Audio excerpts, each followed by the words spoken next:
Bonjour tout le monde, j'espère que vous allez tous très très bien. On va procéder au premier tirage du jour. Pour ceux qui ne me connaissent pas, en général, je fais 2 tirages par jour avec 2 jeux différents. Donc voilà, on y va. N'hésitez pas à me laisser un petit commentaire si vous le souhaitez, ça me fait toujours plaisir.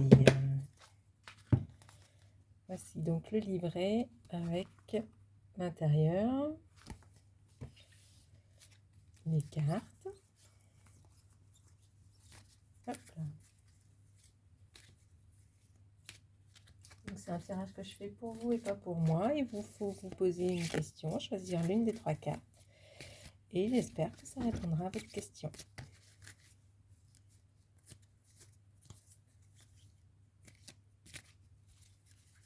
Allez, on y va. Tac.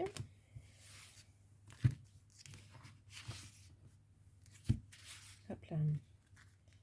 Carte numéro 1. Carte numéro 2. Carte numéro 3. Vous avez votre question, vous avez choisi votre carte, on y va? Parti. La tour. Numéro 19.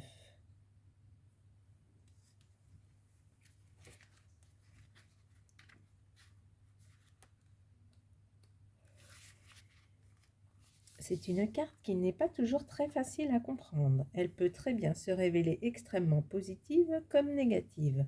Tout dépend de son entourage. Vous devrez donc bien regarder la composition du tirage avant de l'interpréter. Bien entourée, cette carte représente l'évolution, la construction, l'élévation sociale, la prise de responsabilité, la capacité à prendre de la hauteur. Souvent, elle signale que le consultant a une vue d'ensemble des choses. Pour une question sentimentale, elle indique que la personne que l'on veut séduire n'est pas accessible. Pour une question relative à un couple, elle peut soit représenter la solidité de ce dernier, soit les difficultés à avancer à deux. Mal entourée, elle représente l'enfermement, la prise de risque inconsidérée, les difficultés, la solitude. On va essayer de tirer une autre carte pour savoir si elle est positive ou non. Je ne sais pas si ça va nous aider, mais on va essayer. Le serpent, 7. Je sais pas, mais comme ça, serpent, ça n'a pas l'air... Qu'est-ce qu'il dit, le serpent? C'est une carte qui est souvent à craindre. Beaucoup la voient comme négative. En fait, il s'agit d'une carte neutre qui prend la couleur des cartes qui l'entourent. On est bien aidé avec ça. Bon, bah écoutez, j'en retire une autre? Non, j'en retire pas une autre. Bon, bah, carte numéro 1, vous faites comme vous pouvez. Vous revenez demain. Vous tirez une carte sur le jeu d'après. Le deuil, décidément, c'est super gai. Mais non, c'est pas grave, c'est une période. C'est quelque chose qui se termine, c'est pas... vous inquiétez pas.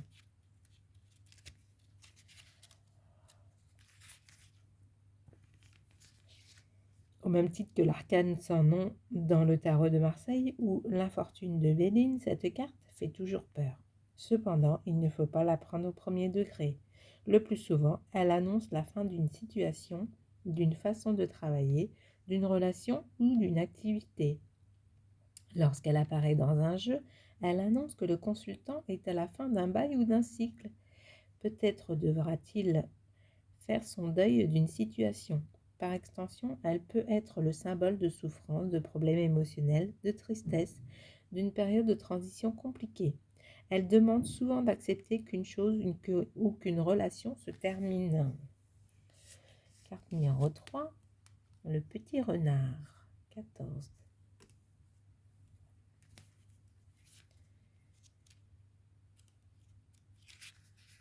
Alors, 13.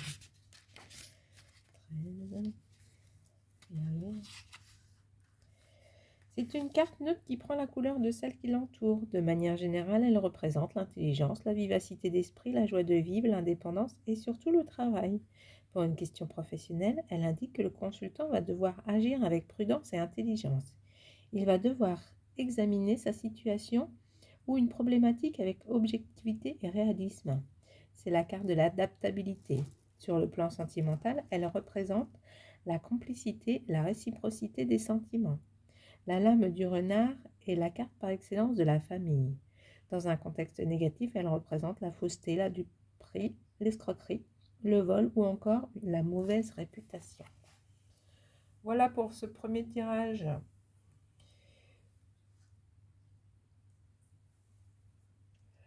Qui est pas, hein? On va prendre l'autre jeu, ça va être mieux. Qu'est-ce que vous en pensez? Je vous souhaite à tous une très très belle journée. Je vous dis à bientôt. Salut, salut!